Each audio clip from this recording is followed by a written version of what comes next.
이건 또 어떻게 봐야 할까요? 자, 지난 반년간 노태학 전 대법관 후임자를 제청하지 않아서 비판을 받아온 조희대 대법원장이 오늘 대법관 후보 2명을 동시에 제청했는데요. 언뜻 보면 공석 사태가 해소된 것만 드러나는데, 자, 그런데 이 대법원이 이번엔 대통령실과 의견 조율을 해서 후보자를 제청하는 관례를 거치지 않은 걸로 파악됐습니다. 근데 지금 조희대 대법원장 오늘 거의 모든 신문에서 일면에 이 문제를 다뤘는데 청와대와 협의 없이 대법관을 제청했다라는 건데, 저도 이 시스템에 대해서 잘 생각을 안 하고 있다가 이번에 이 사건 벌어지고 알았습니다. 2명의 지금 후임이 필요한데, 한 명은 이제 곧 나가요. 이용구 대법관이라는 분이 이제 곧 9월 초에 퇴임하는데, 퇴임하기 전에 사실은 미리 골라가지고 공백이 없게 해놔야 되는데 지금 2명이 공백이 되면 문제가 생깁니다. 13명 중에 2명이 없으면 대법관이 11명이잖아요. 11명이 되면은 소부를 3개를 운영하는데, 3-4개, 한 4개 정도를 운영하는데 4개 운영을 못해, 하나를 못해요. 4개 운영하는데 하나 운영 못하면 사건이 4분의 1이 처리를 못하는 거잖아요. 그러니까 대한민국 대법원이 마비가 돼. 안 그래도 사건 많다고 뭐 난리 치잖아요, 이 대법관들이. 근데 자기들은 그렇게 힘들어서 사건 많다고 힘들다고 하면서 정작 그 후임에 대해서는 임명을 조희대가 안 해왔는데, 이번에 문제가 된 것은 청와대와 사전 의견 조율이 없이, 이거는 이제 법적인 개념은 아니에요. 법적인 개념은 아니고 사전 의견 조율 없이 했는데, 이 사전 의견 조율을 하는 것은 관례적인 겁니다. 여태까지 윤석열 때도 이렇게 하고 박근혜 때도 이렇게 하고 이명박 때도 이렇게 해왔던 거예요. 그래놓고 처음으로 서면으로 협의를 안 하고 종이를 다 하나 띡 보내가지고 나 이 사람 할게요 라고 하는 겁니다. 그리고 노태학 후임은 이미 6개월간 지금 지연이 돼 있는 상태고, 문제는 지금 청와대에서는 김민기 후보 부장판사 이 후보를 원했는데 여기에 대해서 뭐 협의를 해야 되거나 하잖아요. 근데 김민기를 하기 싫은 거예요, 조희대가. 김민기를 이 후보 김민기 판사를 자기 스타일이 아닌가 보지. 아니면 뭐 김민기 이 판사의 부인이 헌재 재판관이래요. 그래서 부부가 나란히 대법관과 헌재 재판관이 되면 문제가 생기는 거 아니냐, 뭐 이런 건지, 그런 기사가 있던데 제가 볼 땐 그게 아니고 그냥 김민기가 싫은 거예요. 조희대는 자기 스타일이 아닌 거지. 보니까 김민기 부장판사가 진보 성향인가 보죠. 그러니까 싫은 거야. 협의를 안 하고 자기 맘대로 이 사람을 빼버린 겁니다. 빼버리고 엉뚱한 사람을 뭐 한 거예요. 자기가 하고 싶은 사람을 했겠죠. 그래가지고 이제 손봉기 대구지법 부장판사인데, 이분은 보니까 대구 지역 향판이에요. 대구에서만 30년 넘게 이분은 대구에서만 30년 넘게 그냥 대구에서만 계속 판사를 했던 분이고, 대구 지방법원장까지 한 분, 대구 사람 A부터 Z까지. 근데 이 사람을 지금 했다라는 거죠. 근데 왜 이렇게 했을까? 그럼 조희대가 원래 이런 스타일인가 보면, 윤석열 때는 협의를 잘했습니다. 보니까 윤석열 때는 윤석열과 협의를 다 했어. 근데 이재명 지금 정권 들어와서는 패싱을 했다. 윤석열 정부 때는 사전 조율도 하고 대면 제청도 하고 실제로 6명을 제청하고 5명을 임명했는데, 이 마용주 이분은 윤석열이가 파면돼가지고 탄핵으로 그 직무정지가 돼 있어갖고 한덕수가 임명했다 뿐이지, 사실상 윤석열 때는 이 6명을 전부 다 사전 조율을 하고 대면 제청 해가지고 종이로 보내지 않았다는 거예요. 대통령을 만나가지고 이야기를 듣고 대통령에게 구두로 제청을 했다는 건데, 종이를 무슨 팩스 제청을 지금 했다는 건데 이게 말이 되는 얘기입니까? 윤석열 때는 이렇게 다 해놓고 이재명 때는 이렇게 하는 이유는 뭘까? 사전 협의도 없었고 서면으로 지금 보냈다는 거잖아요. 그리고 이제 두 번째, 이용구 대법관, 다음 달에 퇴임한 이용구 대법관만 둘 중에 한 명만 사전 협의를 했다. 이것도 웃기는 거죠. 둘 중에 한 명만. 근데 이거에 대해서 왜 그러냐면, 기본적으로 조희대는요, 이재명 대통령을 대통령으로 인정하지 않는 겁니다. 예. 그렇게밖에 볼 수가 없어요. 대선 후보에서 떨어뜨리려고 자기가 했잖아요. 예. 그렇게 했다 실패했어. 대통령이 됐어. 근데도 불구하고 이재명을 대통령으로 인정하지 않는다고밖에 생각이 안 듭니다. 이거는 관례라는 것은 존중돼 오는 문화잖아요. 계속 존중되었던 문화. 심지어는 윤석열 때는 전부 다 사전 조율하고, 심지어는 윤석열 찾아가서 대면 만나가지고 이야기를 다 했으면서, 이재명 대통령에 대해서는 찾아가기는커녕 서면으로 팩스 제청을 하고, 그것도 선별적으로 했다. 그리고 그 추천했던 분을 보니까 대구에서만 판사를 했던 향판. 뻔하지 않나요? 굉장히 심각하다 이 문제가. 대법관 13명이고 대법원장 1명 총 14명이 있는데 이 사람들이 대한민국을 지금 좌지우지하고 있다는 겁니다. 오늘 여기에 대해서 지금 법사위에서도 보니까 난리가 났어요. 법사위에서 난리가 났는데 이게 참 내란이 끝나지 않았고요. 법사위 그 보기 전에 우리 저 당대표 신임 당대표가 오늘 참 말 세게 잘하더라고요. 김인석 당대표가 조희대에 대해서 아주 세게 말을 했는데 한번 듣고 오겠습니다. 민주당의 최고회의가 새롭게 출범하는 첫날 사법부에 대해서 발언하게 된 것이 개탄스럽습니다. 저는 어제 오늘 조희대 대법원장 사퇴, 제가 사퇴라고 표현하겠습니다. 조희대 대법원장 사퇴를 보면서 한덕수 전 총리가 생각이 났습니다. 한덕수 전 총리가 대통령에 나가고 싶어서 사고를 치고 탄핵해달라고 구걸했던 모습이 떠올랐습니다. 저희들이 한덕수 전 총리가 원하는 대로 해주지 않았습니다. 그리고 결국 한덕수 전 총리는 스스로 그만뒀습니다. 가장 추악한 말로였습니다. 왜 조희대 대법원장은 한덕수 씨 같은 내란 공범의 길로 가려고 합니까? 왜 그렇게 창피한 길을 자청합니까? 결론적으로 얘기하면 지금 조희대 대법원장이 하고 있는 행태는 자신이 지금까지 한 모든 법률적, 정무적 또는 국민적 잘못을 덮기 위해 또 하나의 법률적 잘못을 범하고 나서 사고 치고 유리창 깬 다음에 퇴학시켜달라고 지금 공부 안 하겠다고 구걸하는 불량 학생의 태도입니다. 네, 불량 학생의 태도다. 이게 얘기를 했는데 오늘 아주 진짜 세게 얘기했습니다. 뭐 퇴학, 뭐 사고 치고 퇴학시켜달라고 하는 불량 학생이다라고 얘기를 했는데 좀 이렇게 세게 하는 것도 하는 거지만 조희대를 상대로 그럼 뭘 할 수 있을까라는 생각을 하잖아요. 조희대가 지금 위법을 저지른 건가? 어떻게 법적으로 어떻게 할 수 있나? 탄핵 말고는 뭐 어떻게 할 수 없나? 이런 생각이 들잖아요. 그래서 제가 한번 연구를 한번 해봤습니다. 연구를 한번 해봤는데 이걸 어떻게 할 수 있나? 딱 보면 대법관이 임명하면 대통령은 혹시 거부할 수 있나? 임명을? 그러니까 대법관이면 조희대가 지금 제청을 했잖아요. 여기에 대해서 대통령이 나 임명 안 해 라고 거부할 수 있나? 대법원장의 제청권이 대통령의 임명권과 어떤 관계지? 라는 생각이 들잖아요. 이거 어떻게 되냐면 조희대가 지금 제청을 하고 나서 국회가 인사청문회를 해서 동의를 해야 돼요. 그 다음에 대통령이 임명하는 절차가 있는데 국회에서 임명 동의안이 가결이 되면 대통령이 임명을 거부할 수 있을까라는 게 의문이잖아요. 근데 헌법에 이게 명시적인 규정이 없습니다.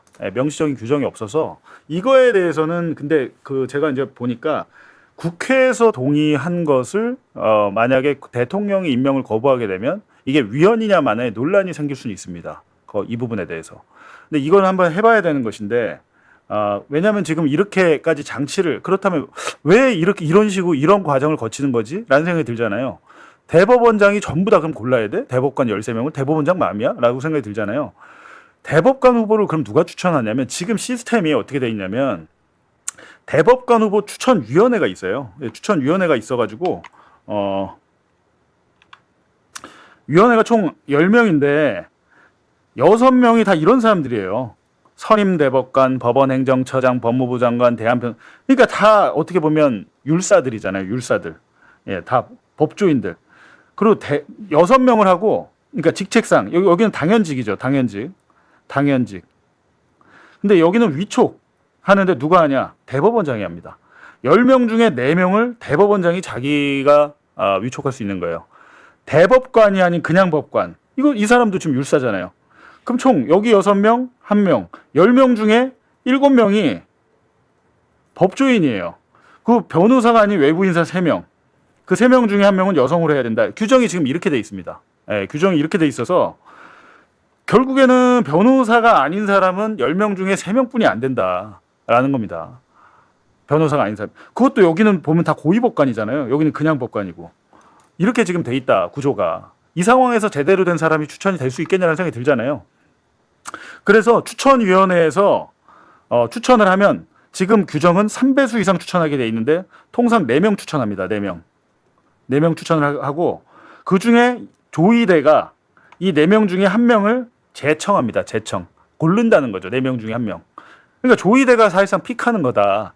근데 문제는 여태까지는 조의대가 그러니까 대법원장이 제청하기 전에 대통령과 협의를 거쳤는데 이번에 조의대가 그걸 안 했다라는 겁니다. 안 그러면 자기 마음대로 13명을 다 앉혀놓고 그럼 완전히 그 뭐 사법 대통령이잖아요. 대법원장이. 이 관례를 깨고 본인의 독주를 한 것이다라고 지금 비판을 받고 있는 거고요. 그다음에 국회 인사청문회를 거쳐서 대통령이 대법관을 임명하는 구조다라는 겁니다. 여태까지는 이렇게 왔는데 지금 현실이 이런데 그렇다면 뭘 고쳐야 되지? 애초에 그러면 후보군을 줄일 때가 문제가 아닌가라는 생각이 안 드시나요? 들죠? 야, 이런 애들이 모여가지고 고르는 애가 뻔하잖아요. 제가 그래서 어떻게 생각하냐면 저는 방법이 있습니다. 대법관 추천위원회를 바꿔야 돼요. 이거는 오늘 제가 이제 든 생각인데 지금 그러니까 대법원장이 제청을 해서 국회 인사청문회를 거쳐서 대통령이 임명하게 되는 거는 대법원의 제청권은 헌법상의 권리라서 개헌을 하지 않으면 못 바꿉니다. 못 바꾸는데 대법관 추천위원회는 법원 조직법만 바꿔도 돼요. 그러니까 대법관 추천위원회를 운영하고 구성하고 이런 거는 법원 조직법이라고 법을 바꾸는 것은 국회에서 하잖아요. 외부의 참여를 확대해야 됩니다. 지금 10명 중에 7명 다 법관 아닌 변호사잖아요. 아니야. 시민단체건 뭐건 우리 국민들이 들어가야 돼. 적어도 5명은. 10명 중에 5명은 들어가야 된다라는 거고요. 대법원장 대신 위촉을 할 수 있는 게 제청자를 국회 인권기구, 그러니까 지금 대법원장이 10명 중에 4명을 그러니까 후보위원 중에 10명의 추천위원 중에 4명을 대법원장이 하잖아요. 대법원장이 왜 4명이나 임명해? 대법원장 한두 명만 해. 그리고 외부에 그 추천권을 분산해야 된다. 국회에서도 하고, 인권기구에서도 하고, 시민사회도 하고. 이렇게 해서 외부 참여를 확대하는 게 굉장히 중요하고, 대법원장이, 추천위원 4명을 못하게 해야 됩니다. 못하게. 그래야 이게 다양성이 생긴다는 거예요. 그리고 법관 당연직이 너무 많다. 무슨 선임대법관, 그냥 법관, 법원행정처장, 사법행정 라인을 전부 다 축소해서 없애야 됩니다. 이거는 국회에서 개정을 통해서 바로 할 수 있어요. 왜냐하면 지금 늘리잖아요. 26명으로 대법관을 늘립니다. 그렇게 의결이 돼 있어요. 지금 26명으로. 지금 14명이잖아요. 대법원장까지 50%를 늘려서 12명을 더 뽑아야 돼요. 앞으로 계속. 뽑아야 되는데 기존에 있는 대법관도 바꿔야 돼요. 계속 이 문제가 이 이재명 정권에서 조의대가 내년까지 임기이기 때문에 반복될 겁니다. 대법관 추천위원회를 싹 뒤집어야 되고 이건 법원조직법 당장 법제사법위원회에서 불러다 그냥 조지는 게 능사가 아니잖아요. 불러다 조지는 게 능사가 아니고 이 개정 작업에 착수를 해야 된다. 어제 조희대 대법원장이 지금 대법관 자리가 한 자리 비어 있고 또 비게 되는데 2명의 후보를 제청했습니다. 노태학 대법관 후임으로는 손봉기 판사 그리고 이훈구 대법관 후임으로는 김성수 전 부장판사를 제청을 했습니다. 이건 어떻게 보십니까? 청와대가 원래 좀 조율을 하곤 하는데 어떻게 알고 계시나요? 조희대 대법원장이 사법 정치를 너무 심하게 한다. 예. 그리고 국민의 인내심을 시험하는 것 같아요. 특히 손봉기 예. 부장판사의 추천은 지난 몇 개월 전에 포함되어 있는 인사입니다. 예. 그런데 인사권자인 임명권자인 대통령께서 사실상 이건 아니다 라고 했는데 이번에 그 김정수? 예. 김성수 예. 부장판사 서울고법 부장판사입니다. 부장판사를 추천하면서 끼워 넣기를 낸. 그리고 사실상 거듭 말씀드리지만 임명권자인 대통령과 예. 국회에서 청문회를 하고 본회의 인준 표결을 해야 돼요. 예. 국회가 민주당의 진보 진영이 지배하고 있는 것을 아는 예. 조희대 대법관이 국회도 무시하고 대통령도 무시하고 자기 사법 정치하고 있다. 근데 저는 대단히 유감스럽고 예. 이건 재고를 해야 된다. 재검토하시라 이렇게 말씀드립니다. 근데 대법관을 과연 누가 임명에 대해서 누가 권한을 갖느냐. 제청권은 대법원장이 가지고 있고 임명권은 대통령이 가지고 있잖아요. 그러면 사실은 대통령 뜻에만 맞춰서 대법원장이 꼭 제청해야 된다? 이건 또 꼭 맞는 건 아니잖아요. 재청권은 예. 과정이고 예. 임명권자, 인사권자는 결정자입니다. 예. 결정권자입니다. 음. 그렇기 때문에 저도 김대중 정부에서 비서실장 할 때 예. 실제로 법원행정처와 사실상 사전 조율을 합니다. 예. 이런 분을 추천하면 어떻겠습니까? 우리 생각은 이렇습니다.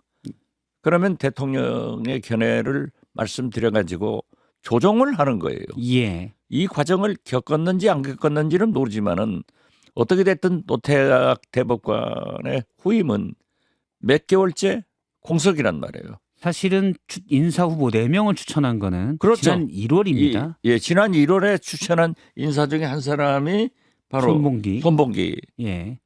눈 감고 아무 말한 것도 아니에요. 대통령께서 이건 아니다라고 했는데 김성수 예. 이분을 추천하면서 끼워넣기 했단 말이에요. 그러면 조희대 대법원장 생각은 예를 들어서 한 명은 그러면 내가 제청할 테니 한 명은 받아주시고 한 명은 대통령이 원하는 사람 내가 또 제청하겠습니다. 이런 의도로 보시는 겁니까? 그건 대법관 인사의 임명권자, 인사권자는 대통령인데 예. 흥정하려고 해서는 안 돼요. 지금도 딱 보면은 영남의 향판과 예. 호남 출신의 물론 이분은 향판은 아니에요. 예. 이런 분들을 딱 끼워 맞춰가지고 마치 지역 균형을 이룩했다 이런 것으로 보이는데 사법 정치가 너무 심해요. 그리고 조희대 대법원장의 임기가 예. 이제 내년 5월 얼마 남지도 않았어요. 예. 그렇기 때문에 당내에서 지금 현재 여러 가지 파기환송 등 여러 가지 사법부의 이러한 것을 보고 탄핵을 검토하고 있는데 회자되고 있는데 예. 아마 조희대 대법원장은 스스로 자기의 운명을 재촉하고 있다. 저는 그렇게 봅니다.